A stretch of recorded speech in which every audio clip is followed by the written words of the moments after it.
su Biblia, por favor. Todavía vamos a hacer la misma confesión sin ningún cambio. Ya tengo el cambio que vamos a implementar, pero todavía no lo vamos a hacer, sino hasta su momento. Y por ahora vamos a hacer nuestra confesión de la misma manera, a calzarla con la misma declaración del año pasado. Y entonces decimos, mi Biblia es la palabra de Dios. Revela a Jesucristo mi Salvador, quien nació, murió y resucitó para salvarme del pecado y condenación. Me enseña de la fe, santidad y amor para predicar su gracia y perdón. Desde mi familia y congregación hacia la nación y toda la creación. Y el pueblo de Dios dice,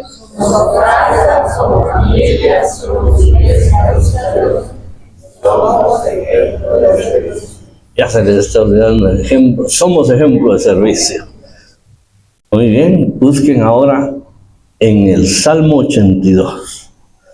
Salmo 82. Salmo de Asaf. Vamos a leer solamente los primeros 4 versículos. Salmo número 82. Cuando lo encuentre, por favor, ya sabe, se pone de pie. Y vamos a leer. Yo siempre leo en la versión Reina Valera, revisión de 1960. Salmo número 82. Voy a leer los versículos del 1 al 4, si usted me quiere acompañar a hacerlo también en voz alta. Dice así: Dios está en la reunión de los dioses, en medio de los dioses juzga. ¿Hasta cuándo juzgaréis injustamente y aceptaréis las personas de los impíos? Defended al débil y al huérfano, haced justicia al afligido y al menesteroso, librad al afligido y al necesitado, libradlo de mano de los impíos. Por favor, tomen su lugar. Pregunto, ¿cuántos hay aquí que creen en dioses?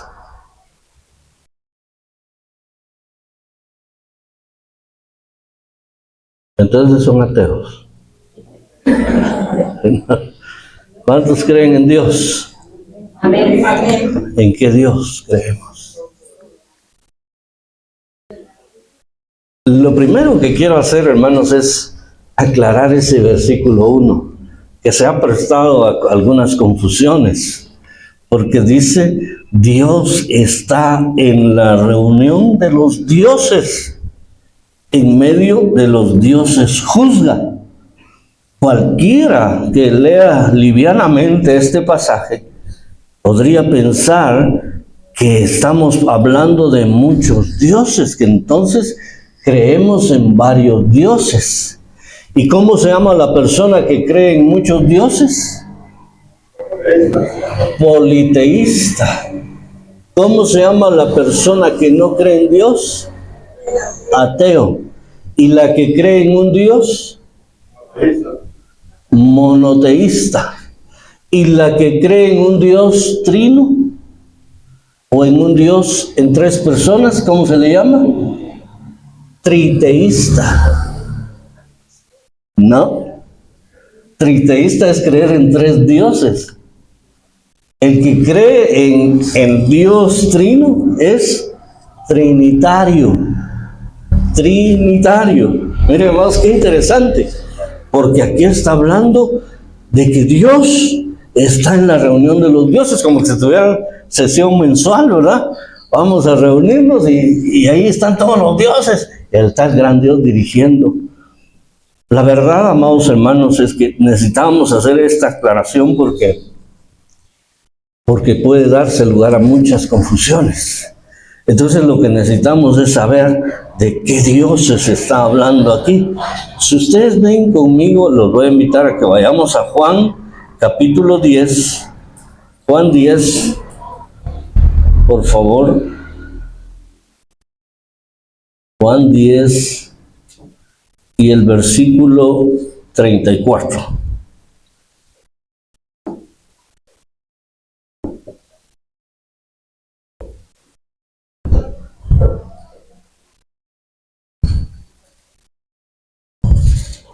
Juan capítulo 10, verso 34.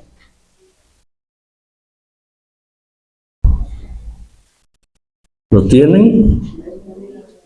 Me ganaron. Dice así, el 34 al 36.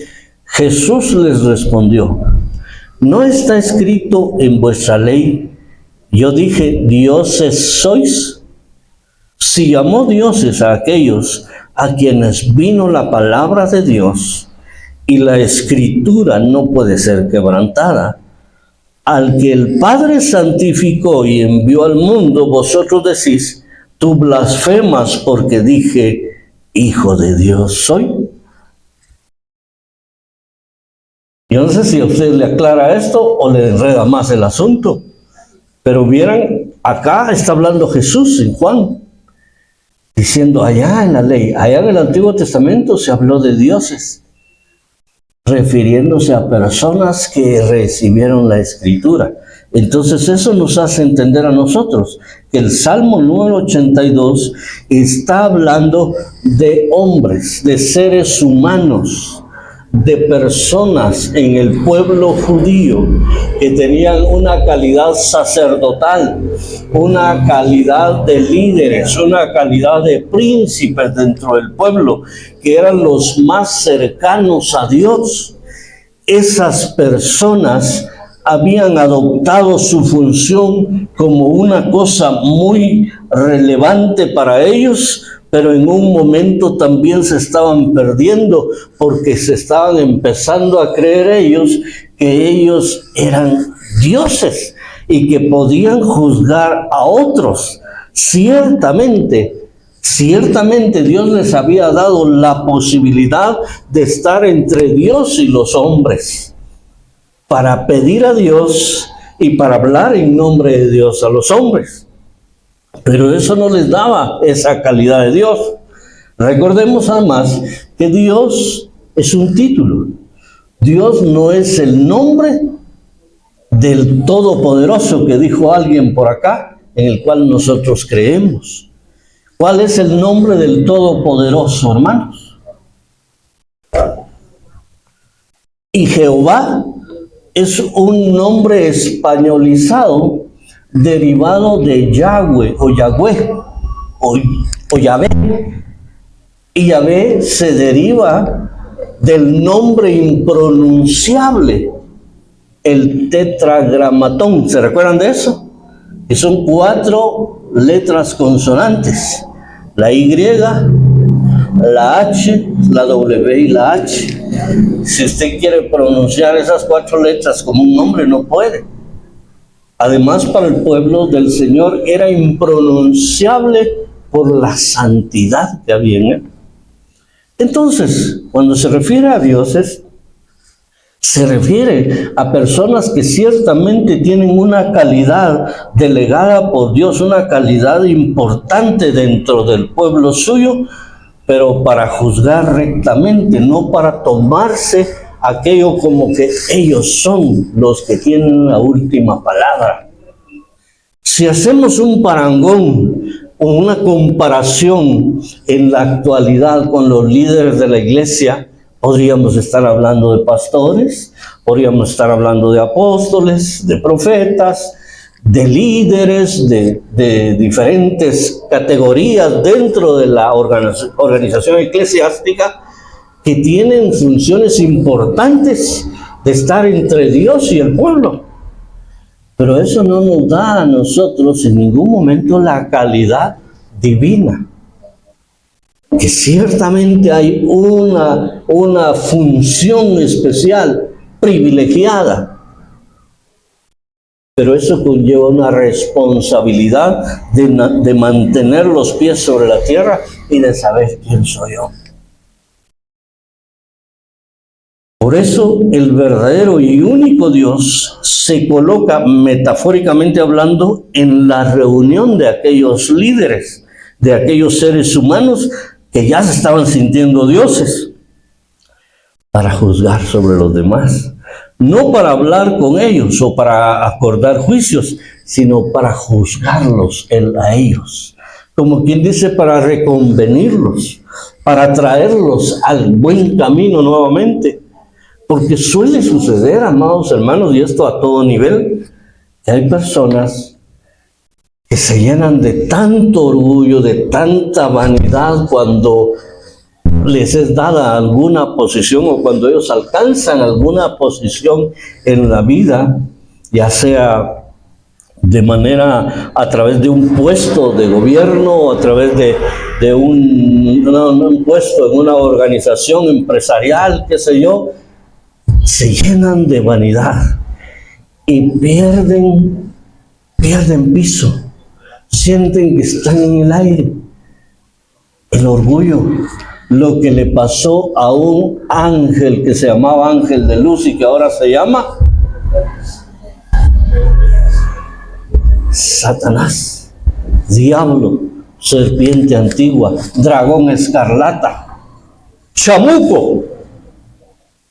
Se llenó de orgullo y eso lo trajo abajo. Entonces ahora el Señor dice aquí: yo los voy a juzgar a ustedes que se sienten jueces. Por eso dice este versículo: Dios está en la reunión de los dioses, en medio de los dioses juzga. Ahí ya vamos entendiendo y yo espero que eso ayude.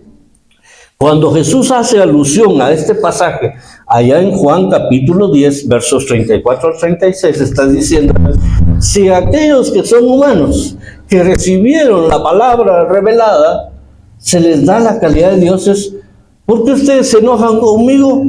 ¿Por qué ustedes se molestan que yo diga que yo soy? Y ni siquiera estoy diciendo que soy Dios, yo estoy diciendo que soy hijo de Dios, y ustedes me dicen por eso que soy blasfemo. ¿No tengo yo más derecho acaso a ser Dios que ellos? Claro que lo tenía. Entonces el argumento de Jesús en el Nuevo Testamento es tan válido como válida la reprensión del Dios eterno y todopoderoso a aquellos líderes en el pueblo del Señor. La palabra Dios es aquí, por otro lado, es la palabra Elohim. ¿Cuántos estudiaron en el Elohim? Elohim, pues, ¿estudiaste o estudias? ¿Quiénes otros estudiaron en Elohim? Levanten la mano, hermanos. Vamos a tener que regresarlos otra vez a primero básico. Es que uno escucha los nombres y le suenan bonitos, pero ¿saben ustedes qué quiere decir Elohim? ¿Perdón? No lo escucho, perdón, yo soy el sordo, usted está hablando bajo. ¿Quién dijo algo ahí? Dios eterno, dice hermano Esteban. ¿Los de este equipo están de acuerdo con él? Sí, dice hermana. A todos los vamos a reprobar entonces. Elohim es dioses en plural. Dioses en plural. Es el plural de la palabra genérica Dios en hebreo. Elohim es a menudo utilizado para describir al Dios verdadero, Yahweh o Yahvé, como ya lo dije antes, pero está dicho en plural. Solo para nuestro conocimiento. No que esté mal que le haya puesto así al colegio, no hermano, no me lo vas a tomar por ese lado. No que hay que irle a cambiar el nombre y hay que ponerle Yahvé. No, pero solo para nuestro conocimiento es un nombre en plural que se refiere a dioses. Está en plural para describir tanto la majestad de la persona del Todopoderoso y para ser un indicio de su naturaleza trina como Dios. Porque recordemos, e insisto, nosotros somos trinitarios, no triteístas. O podemos decirle trinitenses son los de Trinidad y Tobago, ¿verdad? Nosotros somos trinitarios, creemos en un Dios trino. Entonces aquí está implicado de alguna manera esa proyección. Un Dios en tres personas, no tres dioses. Por eso la expresión que nosotros hemos usado tradicionalmente, Dios Padre, Dios Hijo y Dios Espíritu Santo, está mal utilizada. ¿Cuál es la correcta, hermanos, los que ya lo aprendieron? Dios, Padre, Hijo, Espíritu Santo, incluso sin la I. Dios, Padre, Hijo, Espíritu Santo. Es el Dios trino.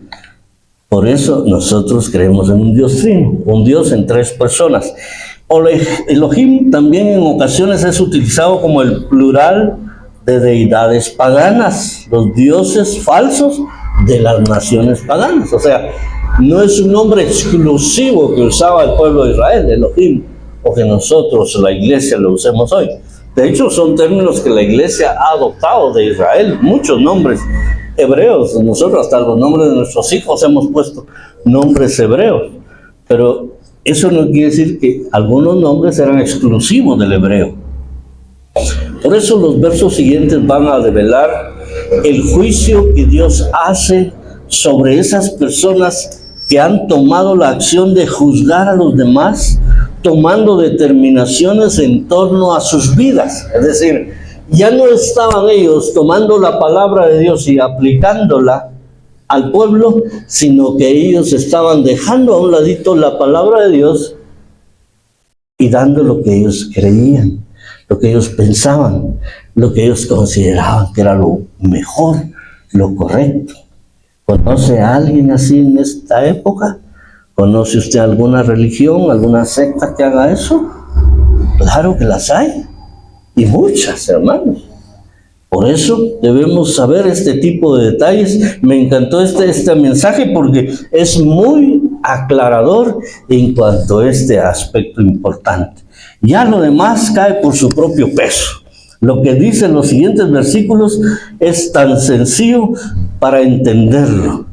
Porque aquí lo que está haciendo el Dios eterno, el Dios todopoderoso, en la reunión de aquellos dioses o de aquellos líderes, es uno: ¿hasta cuándo juzgaréis injustamente y aceptaréis las personas de los impíos?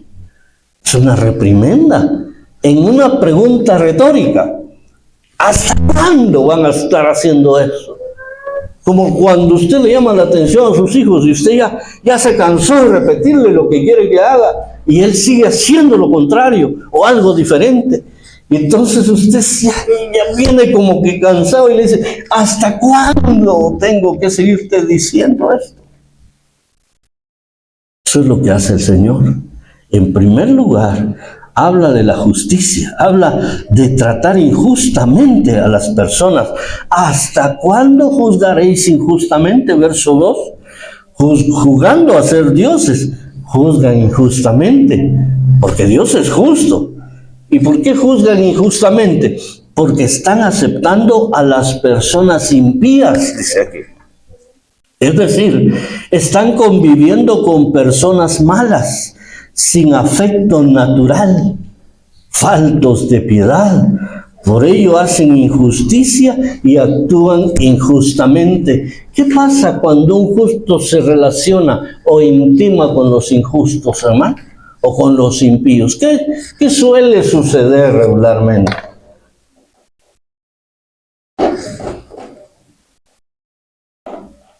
Que terminamos aceptando los preceptos de ellos, las acciones de ellos, como si fueran correctas, como si fueran justas. Siendo nosotros justos, nos desviamos. Y entonces aquí es donde el Señor les dice: ¡hey! ¿Qué está pasando? ¿Hasta cuándo? Y eso ya aplica para nosotros también, hermanos. Tengamos cuidado, especialmente quienes tenemos autoridad alguna en la iglesia. Tenemos que ser cuidadosos, pues muchas veces somos llevados por emocionalismos, por revanchismos, o por personas faltas o carentes de amor, y entonces hacemos lo impensable, siendo injustos y causando daño a los demás, cuando nuestra tarea era hacerles el bien, hacerles justicia, tratarles correctamente. Terminamos haciendo lo contrario. Esta confrontación muestra que Dios mismo es juez en la suprema corte definitiva de los dioses. Él es el que manda, Él es el que determina y a Él tenemos que darle cuentas.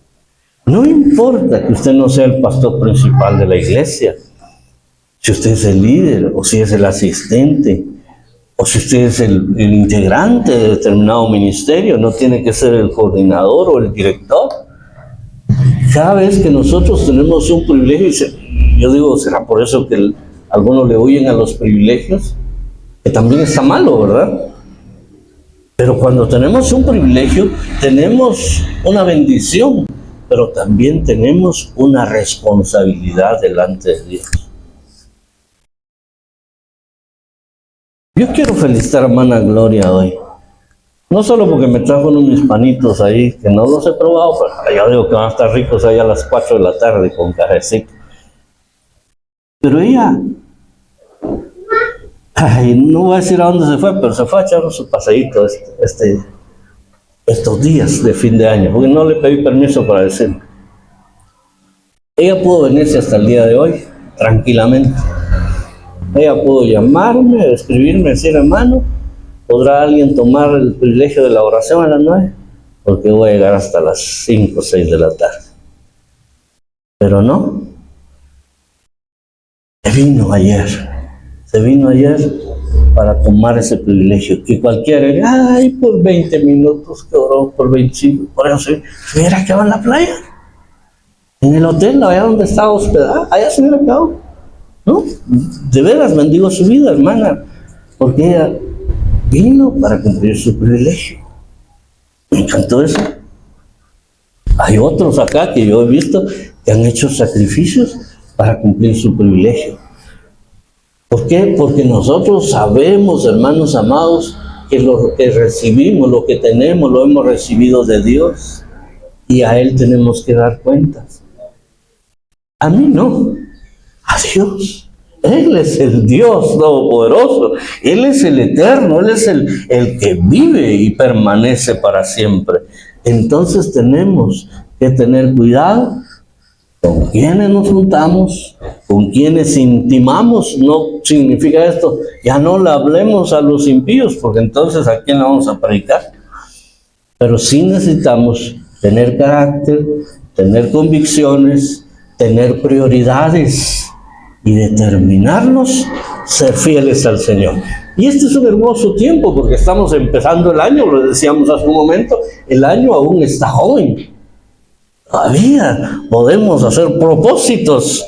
Solo van 4 días. Solo ha pasado el cumpleaños de Saulito y ahorita que está pasando el de Mayita. Usted todavía puede hacer propósitos. El suyo seguramente no ha pasado, todavía viene por ahí. ¿Qué tal mejorar un poquito en relación a lo que hice o a lo que fui el año pasado? ¿Qué tal? Yo no soy de los que se proponen metas tan altas, porque a veces las metas altas se convierten en irrealizables y uno termina frustrado. Y a veces ahí por Semana Santa ya está tirando la toalla, o a medio año ya dice, no, ya no llego a la meta, y entonces sale peor el asunto. Pero pequeños logros que nos ayuden a mostrarle al Señor lo que hay en nuestro corazón. Eso es lo que cuenta, hermano. Porque Dios no ve la ropa que llevamos, Dios no ve la forma en que estamos vestidos, o la forma en que hablamos, o la forma en que caminamos. Dios ve nuestro corazón. Dios ve allá dentro de nosotros. Necesitamos entonces dejar de actuar injustamente y también necesitamos dejar de juzgar injustamente. Y entonces la puntada final de esta enseñanza es que defiendan al débil haciendo lo justo. ¿Cómo vamos a defender al débil? Haciendo lo justo. Miremos los otros versículos ahí finales, el 3 y el 4, dice, defended al débil y al huérfano. ¿Recuerdan de los grupos vulnerables que hablábamos la semana pasada? ¿Alguien se recuerda? ¿Cuáles son los 3 grupos más vulnerables en la sociedad? ¿Qué dijimos? Las viudas, los huérfanos. Dijimos los extranjeros. pero también agregamos a los pobres. En realidad son 4 grupos, ¿verdad? Entonces, aquí habla del débil y del huérfano. El débil probablemente tenga relación con los pobres, con los más necesitados. Y me gusta esa expresión, con los más necesitados. Porque, insisto, siempre he dicho que todos somos necesitados. De alguna cosa o de otra somos necesitados. En mayor o menor medida somos necesitados. Pero hay otros más necesitados que yo. Entonces, defenderlos, al débil y al huérfano. Hacer justicia al afligido y al menesteroso. Mire cómo va descendiendo la calidad de vida de esas personas. El débil primero, luego el huérfano, luego el afligido y luego el menesteroso. Si entendemos quién es el menesteroso, hermanos. ¿Quién es el menesteroso, creen ustedes?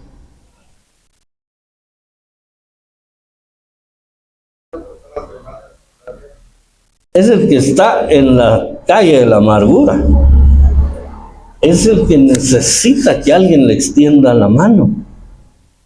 Como aquel que estaba herido, que lo habían asaltado, lo habían golpeado, y por ahí pasó un sacerdote, dice, luego pasó un levita. Ninguno de los dos quiso hacer algo por él, pero luego pasó un samaritano. Curioso, nada que ver con el pueblo judío, con el pueblo de Dios. Samaritano, eran familiares, sí, de los judíos, primos. Este se interesó por ayudar a aquel que era el más necesitado. Estaba golpeado, estaba moribundo realmente. Curó sus heridas, le puso el aceite que traía en su cabalgadura, lo subió a su montura, lo llevó al hotel 5 estrellas más cercano. Y ahí lo dejó en ese hospedaje, en ese, ¿cómo le llaman? El mesón. Y le dijo al mesonero, por favor, cuídalo. Cuídalo por mi cuenta, por favor. Atiéndelo de lo mejor. Y me vas anotando. Lo que vas gastando yo te lo voy a pagar. Aunque te recuerdo que por ahí tú algo me debes, ahí tal vez emparejamos las cuentas. Pero yo te pago por él, yo respondo por él. Él estaba defendiendo a aquel necesitado. No lo pudo defender cuando lo asaltaron porque él no estaba. Si no, tal vez se hubiera metido, ¿verdad? No sé qué hubiera hecho. Pero nos da una lección de defender al débil, de defender al más necesitado, al menesteroso. Pero luego el versículo 4, ¿qué es lo que dice? Librar al afligido y al necesitado. Librarlo de mano de los impíos. ¿Cuál es el escenario común en la humanidad? Aquellos que no temen a Dios, aquellos que no están en Cristo. ¿Cuál es el escenario? Que miran a alguien débil, a alguien afligido, a alguien necesitado, y si es posible pasan sobre él. Si es posible lo hunden más, lo humillan más, lo denigran más. Entonces, aquí la palabra nos dice a nosotros que necesitamos hacer algo diferente. No es igual a hacer justicia. Aquí se trata de ayudar, aquí se trata de ponernos en el papel del buen samaritano. Quizá no todos tengamos las capacidades económicas del buen samaritano, que tampoco sé cuál era a lo mejor era algún tipo de mercader, pienso yo, que por eso andaba viajando. Pero él hizo todo lo que estuvo a su alcance para ayudar a aquel hombre. Lástima que la historia ya no continúa, porque si no tal vez nos diría, a la vuelta de los años esta persona tuvo otro encuentro con el samaritano, su benefactor, y le agradeció de esta y de la otra manera, como solemos ver historias en las redes sociales modernamente. Pero mis amados hermanos, es necesario cuando nosotros veamos que hay alguien afligido, alguien necesitado, alguien menesteroso, defenderlo haciéndole justicia. Librarlos de quien los aflige. No significa que usted se ponga su traje de hombre araña y vaya y golpee a las personas. No se trata de eso. Se trata de ver qué puedo hacer yo para que no siga en esa línea de decadencia. Si yo lo puedo llevar a otro lado donde ya no van a abusar de él, excelente. Si están mis capacidades, darle un empleo en otra ciudad, qué sé yo, está bien, hay que hacerlo. Pero hermanos, necesitamos nosotros entender que Dios nos está dando la oportunidad, no para juzgar, sino para ayudar. Dios nos está dando la oportunidad de ser los que estén en medio del necesitado y Él, de los que estén en medio de aquellos que necesitan justicia y el juez justo de toda la tierra. Es necesario que realicemos toda acción que esté a nuestro alcance, hasta ahí, hasta nuestro alcance, nada más que eso. Porque estoy seguro, Dios se encargará de nosotros. Cuando nosotros nos encargamos de hacer las cosas que Dios haría por las personas, tengan la certeza de que Dios va a hacer con usted, a través incluso de otras personas, lo que Él haría por usted en su necesidad. Hermanos, necesitamos empezar bien el año. Y necesitamos estar alegres. Como bien decía hermana Sandrita, yo siento que ella preparó muy bien el mensaje sin que nos hayamos comunicado con ella. No estar peleando con el familiar, no estar peleando con el vecino, con el hermano, con la hermana, menos con el pastor. Es empezar un nuevo año en armonía y glorificando el nombre del Señor en nuestras vidas. La vida contigo, todo contigo es mejor. Yo me siento tan vivo desde que tengo tu amor. Yeah, yeah. Nada en el mundo me dará lo que tú Dios me puedes dar. Yo soy tu hijo, todo lo tengo en ti, Señor, y no quiero más.